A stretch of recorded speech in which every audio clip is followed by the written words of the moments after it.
오늘은 출애굽기 12장 1절로부터 14절까지를 본문으로 삼아서 어린 양의 피라고 하는 제목을 가지고 하나님의 말씀을 들으며 은혜를 받겠습니다. 먼저 기도하고 말씀 듣겠습니다. 성령님, 이 시간 오셔서 우리 가운데 계시며 말씀을 듣는 중에 귀를 열어서 하나님의 말씀을 듣게 하시고 하나님의 음성을 듣게 하여 주셔서 내게 주시는 말씀으로 들을 수 있도록 인도하여 주시고 점점 더 하나님의 사람으로 변화되어지며 성화되어지는 귀한 역사가 일어나게 하여 주시옵소서. 예수 그리스도의 이름으로 기도하였습니다. 아멘. 오늘 우리는 출애굽기 12장 1절로부터 14절을 읽었습니다. 오늘 본문은 지금부터 3500년 전에 애굽에 살고 있는 이스라엘 자손들이 지켰던 첫 번째 유월절 이야기를 우리에게 들려주고 있습니다. 유대인들이 지키는 절기는 여러 개가 있습니다. 그 중에서도 유대인들이 가장 중요하게 여기는 절기가 있는데 그것이 바로 유월절입니다. 간혹 보면 유월절을 오해해서 어떤 분들 중에는 5월 다음에 오는 6월, 그래서 6월에 지키는 절기라서 유월절이다, 이렇게 착각하시는 분들이 있어요. 그렇지 않습니다. 유월절은 한자인데요, 넘을 유자, 또 넘을 월자, 그래서 문자 그대로 하면 넘어가는 절기입니다. 영어로 하면 패스오버인데 죽음의 신이 애굽을 갖다가 칠 때에 이스라엘 자손의 집을 갖다가 넘어갔다, 패스 오버, 위로다가 넘어갔다. 그래서 죽음의 재앙이 넘어갔다, 그래서 그것을 유월절이다, 그렇게 말하고 있습니다. 더 정확히 말하면 유월절은 이스라엘 민족의 해방절입니다.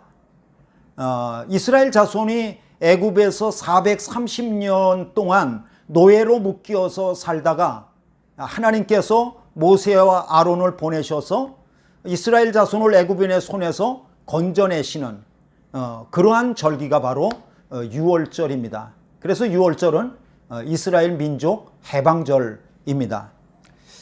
오늘 본문은 유월절이 왜 중요한가 라고 하는 것을 우리에게 설명하고 있는데 모두 네 가지입니다. 첫째는 하나님이 유월절을 해의 첫 달로 삼으라고 말씀하셨기 때문에 중요합니다. 여러분 2절 보시겠습니다.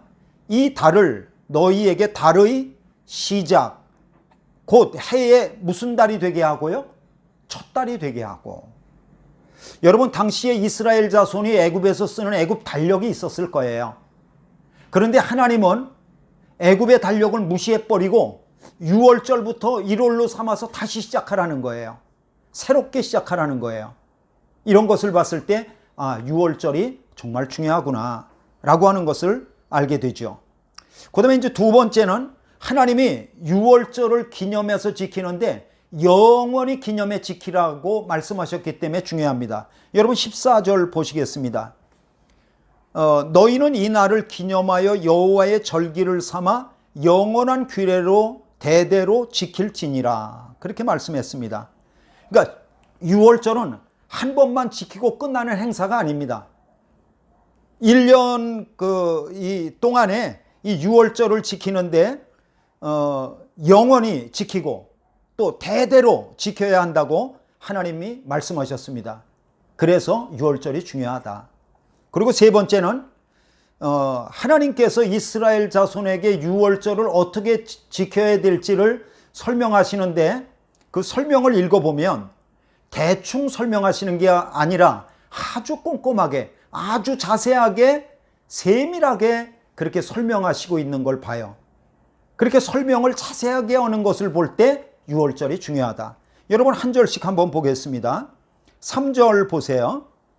3절, 각 사람은 어린 양을 그달 10일에 취해야 합니다. 그리고 4절을 보면 어린 양 한 마리를 취할 때 식구 각 사람이 어린 양을 먹을 수 있는 분량을 따라서 그 어린 양을 갖다가 계산해야 합니다. 그리고 이제 5절을 보면은 성경을 보세요. 5절을 보면 어린 양은 흠없고 1년 된 수컷이어야 됩니다. 2년 된 거 안 돼요. 암컷 안 돼요. 1년 된 수컷으로만 잡아야 됩니다. 그 다음에 이제 6절을 보면은 어린 양은 잘 간직했다가 14일 해질 때 잡아야 됩니다. 해 뜰 때 잡는다? 안 돼요. 해질 때 잡아야 돼요. 7절 어린 양의 피를 대문의 인방과 좌우 솔주에 발라야 된다. 인방은 이 위에 가름대, 아래 가름대. 솔주는 양쪽에 서 있는 그 대문의 그 기둥. 여기에 다 네모 반듯하게 다 발라야 된다.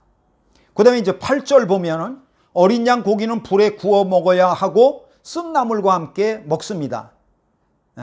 요리하는 방법이 여러 가지인데 불에 구워 먹어야 됩니다. 그거 삶아 먹으면 안 될까요? 안 돼요. 그 다음 절에 나와 있잖아요. 9절 어린 양 고기를 날로나 삶아서 먹으면 안 되고, 그리고 어떻게 먹어야 되냐면 머리, 다리, 그 다음에 그 내장까지 다 먹어야 됩니다. 남겨서는 안 됩니다.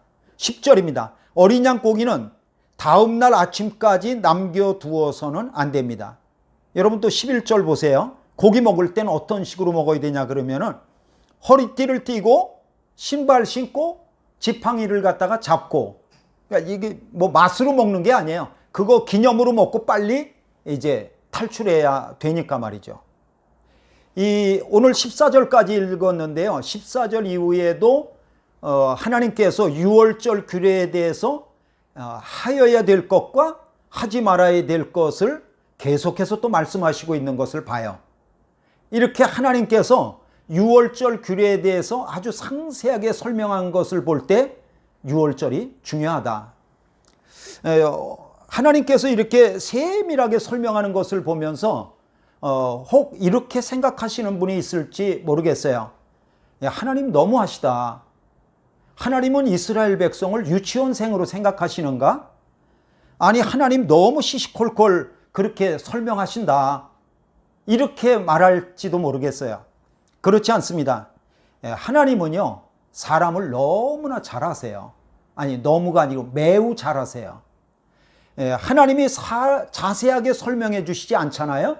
그러면 사람은 자기 의견에 옳은 대로, 자기 소견에 옳은 대로 자기가 기준이 돼서 이렇게 하고 저렇게 하고 자기 마음대로 합니다. 하나님도 사람의 그런 경향을 너무 잘 아시죠. 신앙은 내 아이디어가 아니에요. 신앙은 하나님이 주신 아이디어예요.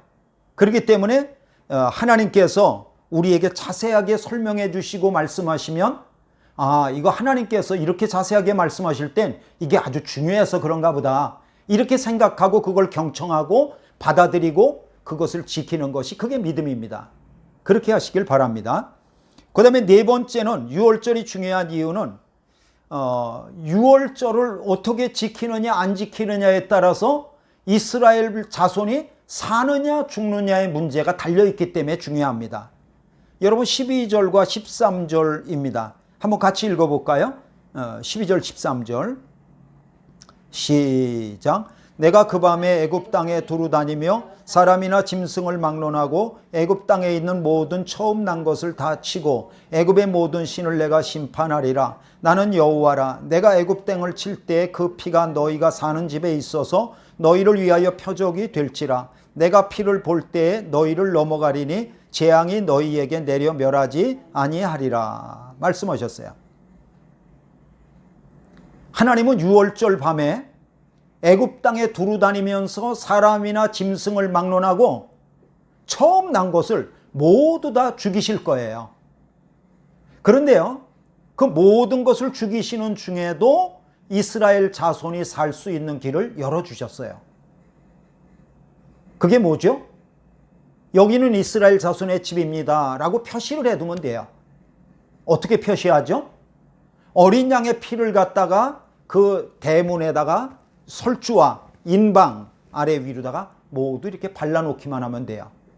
그러면 하나님께서 재앙으로다가 처음 난 것을 치시면서 지나가실 때 그 피를 보고 여기가 이스라엘 자손의 집이구나 그렇게 아시고 그 집을 넘어가시겠다는 거예요. 그래야만 살 수 있는 거죠.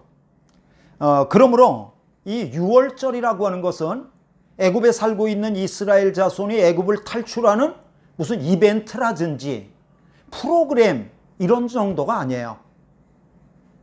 유월절은 이스라엘 자손이 사느냐 죽느냐의 문제가 달려있는 아주 중대한 거예요. 그래서 유월절이 중요합니다. 정리해 볼게요. 오늘 우리가 읽은 1절로부터 14절은 하나님께서 모세와 아론에게 유월절에 관한 규례를 알려주시는데 유월절이 얼마나 중요한지 라고 하는 것을 그에게 말씀해 주고 있습니다. 여러분, 신앙이 뭘까요? 신앙이 뭐냐면 하나님이 중요하게 여기는 걸 나도 중요하게 여기는 거예요. 그게 신앙이죠. 그러니까 하나님이 유월절을 아주 중요하게 여기신다 그러면은 나도 유월절을 중요하게 여기겠습니다. 그게 신앙입니다.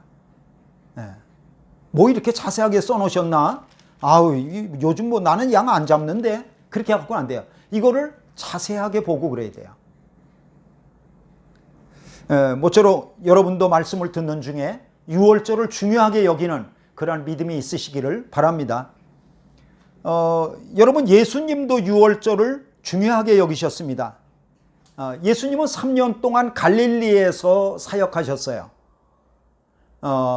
예수님은 하나님 나라의 복음을 전파하시고 귀신을 내어 쫓으시고 병든 자를 고치셨습니다. 그리고 이제 갈릴리 사역을 마치시고 예루살렘으로다가 올라오셨죠. 그런데요, 예수님이 올라오신 때가 언제냐 그러면 유월절이에요. 그러니까 예수님이 예루살렘에 와보니까 우연히 유월절이었던 것은 아니고요. 아예 예수님은 유월절에 맞춰서 목적 삼고 유월절에 올라오셨던 거예요. 예수님은 왜 유월절에 맞춰서 예루살렘에 올라오셨을까요?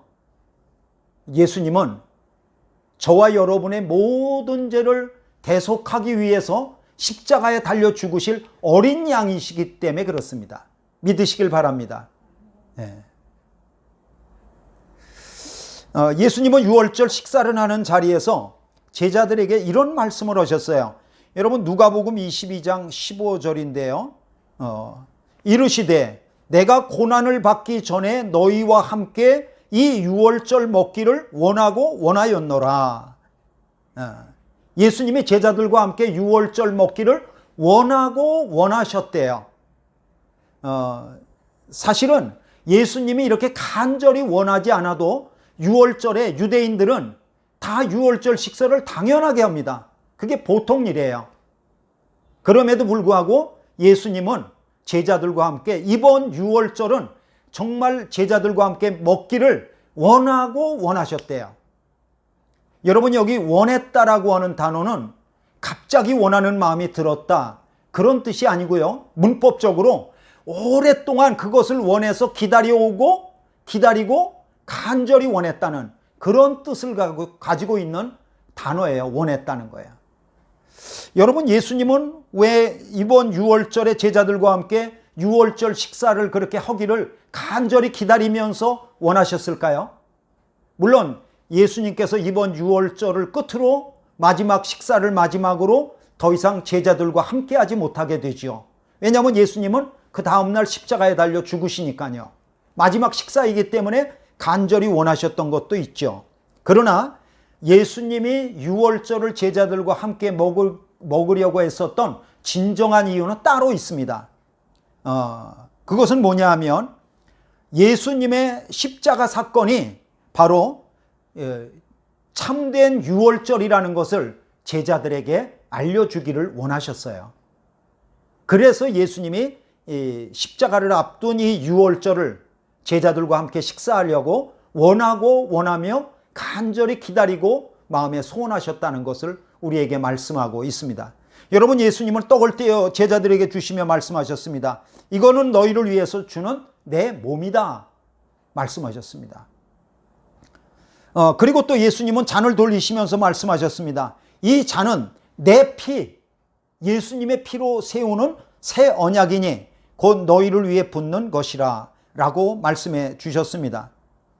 그러니까 예수님의 유월절은 말씀하시는 유월절은 정말 완전히 새로운 유월절이에요.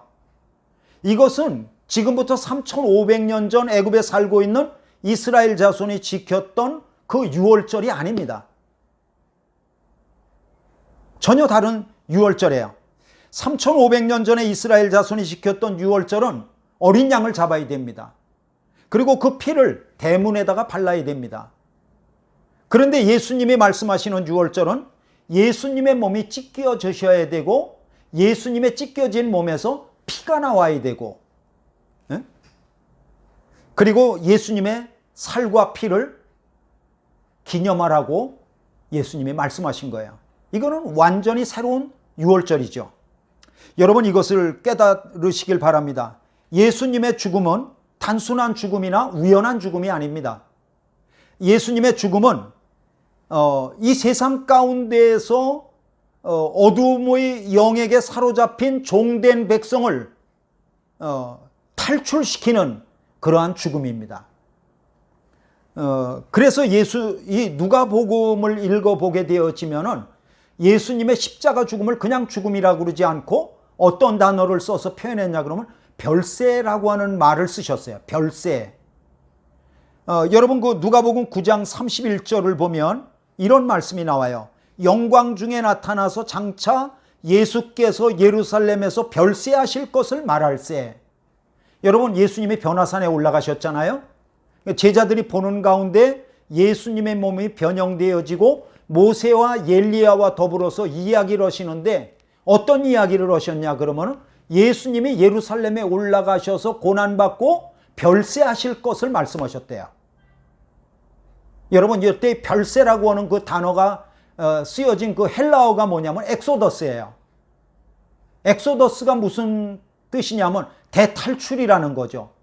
예수님의 십자가 죽음이 대탈출 사건이라는 거예요. 여러분 엑소더스가 창세기 이름 아니에요? 그러니까 예수 그리스도의 십자가의 그 죽으심으로 말미암아 피 흘려 주심으로 말미암아 그것을 믿는 사람들에게는 마귀의 종되었던 백성 중에서 대탈출 사건이 일어난다는 거예요. 그것을 말씀하신 거죠. 여러분 이것을 기억하시기 바랍니다. 출애굽기의 유월절 사건이 애굽에 살고 있는 이스라엘 자손의 대탈출 사건이라고 한다면 예수님의 십자가 유월절 사건은 마귀의 종된 백성들을 대탈출시키는 사건입니다. 여러분 출애굽기에 나오는 그 출애굽 유월절 사건은 이 땅의 유월절이지만 예수님의 십자가의 유월절은 하나님 나라의 유월절입니다. 하나님 나라의 유월절. 그러므로 예수님은 십자가의 죽으심으로 옛날의 유월절을 폐하시고 새로운 유월절을 만드셨던 거죠. 아직도 유대인들은 3,500년 전에 애굽에 있는 이스라엘 자손들이 지켰던 그 유월절의 전통을 따라서 지금도 그 유월절을 지키고 있습니다. 그러나 예수 그리스도 안에서 구원받은 저와 여러분들은 더 이상 애굽에 살고 있던 이스라엘 자손이 지켰던 그 옛날의 옛 유월절을 지킬 이유가 없습니다. 더 이상 어린 양을 잡아서 피를 갖다가 뿌려야 될 이유도 없습니다. 왜냐하면 예수님께서 이 땅에 오셔서 십자가에 달려 죽으시면서 옛 유월절을 폐하시고 새 유월절을 여셨습니다. 그 새 유월절이 바로 우리 예배 가운데 늘 행하는 성찬식입니다. 성찬식이 새 유월절이다. 그러므로 우리는 성찬식을 통해서 떡을 떼고 또 잔을 나누면서 예수 그리스도께서 우리를 대탈출시키신 이 사건을 기념하고 예수님께 그 은혜를 찬양하는 그러한 날로 잡습니다. 그러나 여러분 이것을 기억하시기 바랍니다. 유월절도 폐하고요. 성찬식도 폐할 날이 올 것입니다. 그때가 언제일까요? 그때는 우리 주님 예수께서 이 땅에 재림하시는 다시 오시는 그날이 될 것입니다. 그 누가복음 22장 16절에 이런 말씀이 있습니다. 내가 너희에게 이르노니 이 유월절이 하나님의 나라에서 이루기까지 다시 먹지 아니하리라. 이렇게 말씀하셨습니다. 하나님의 나라에서 이루기까지 다시 먹지 않는다. 그러니까 십자가에 달려 죽으시고 부활하시고 하늘로 올리우신 예수님은 언젠가 이 땅에 다시 오실 것입니다. 예수님께서 재림하시는 그날에는 하나님의 나라가 온전히 이루어지게 될 것입니다. 그때는 더 이상 우리가 지키던 어린 양을 잡을 필요도 없습니다. 그리고 예수님의 떡과 포도주를 마시고 떼고 마시면서 성찬식을 할 필요도 없습니다. 왜 그러냐면 재림하시는 주님의 잔치에 참여해서 어린 양 되시는 예수 그리스도께 오직 찬양과 영광만 돌릴 수 있기 때문입니다. 여러분, 요한계시록 7장 9절로 10절 말씀입니다. 요한계시록 7장 9절로 10절 말씀. 이 일 후에 내가 보니 각 나라와 족속과 백성과 방언에서 아무도 능히 셀 수 없는 큰 무리가 나와 흰 옷을 입고 손에 종려가지를 들고 보좌 앞과 어린 양 앞에 서서 큰 소리로 외쳐 이르되 구원하심이 보좌에 앉으신 우리 하나님과 어린 양에게 있도다 하니. 여러분, 예수 그리스도의 피로 구원받은 하나님의 백성들은 나라와 족속과 백성과 방언을 가리지 않고 허다한 무리들이 어린 양이신, 피 흘리신 어린 양이신 예수 그리스도께 나와서 그 구원받은 은총을 갖다가 찬양합니다. 그것이 바로 앞으로 다가올 그러한 하나님 나라에서의 유월절이죠. 영원한 유월절입니다. 예수님은 유월절의 주인공이시고 유월절의 주인공이신 예수 그리스도께서 재림하셔서 잔치자리를 베푸실 것입니다. 말씀을 마치려고 합니다. 3500년 전이나 또 오늘이나 앞으로 예수님께서 다시 오실 그날에도 시간은 변한다 할지라도 변하지 않는 것은 무엇이냐면 유월절의 주인공이 어린 양 예수 그리스도라고 하는 것입니다. 더 정확히 말하면 어린 양 예수 그리스도의 피가 중요합니다. 어린 양 예수 그리스도의 피가 대문에 발라 있으면 그 대문 안에 있는 집안에 있는 사람이 누구든지 살 수 있습니다. 바꿔 말합니다. 어린 양 예수 그리스도의 피가 마음에 발라 있는 사람은 그 사람이 누구든지 간에 하나님께서 그를 갖다가 살리실 것입니다. 그러나 어린 양의 피가 대문에 발라 있지 않은 사람은, 그 집에 살고 있는 사람은 그건 죽습니다. 바꿔 말합니다. 어린 양 예수 그리스도의 피가 내 마음 문에 발라져 있지 않는 사람은 그것은 죽습니다. 그것은 하나님께서 우리에게 말씀하신 언약입니다. 사느냐 죽느냐의 기준이 어디에 있느냐 그러면 어린 양의 피에 있습니다. 어린 양 피가 발라져 있느냐 아니면 발라져 있지 않느냐. 하나님은 무엇만 보시냐 그러면 오직 우리 주님 예수 그리스도의 피만 보십니다. 그러므로 날마다 내가 어린 양 예수 그리스도의 피로 구원받은 것을 날마다 찬양할 수 있기를 바랍니다. 어린 양 예수 그리스도의 공로를, 그 피의 공로를 늘 자랑하고 그렇게 찬양하는 여러분들 되시길 바랍니다. 이런 은혜가 함께 하시기를 주님의 이름으로 축원합니다. 기도하겠습니다. 아버지, 내 평생 사는 동안 나를 구원하기 위해서 피 흘려주신 어린 양 예수 그리스도의 유월절을 늘 기념하며 찬양하는 하나님의 백성 되기를 소망합니다. 예수 그리스도의 이름으로 기도하였습니다. 아멘.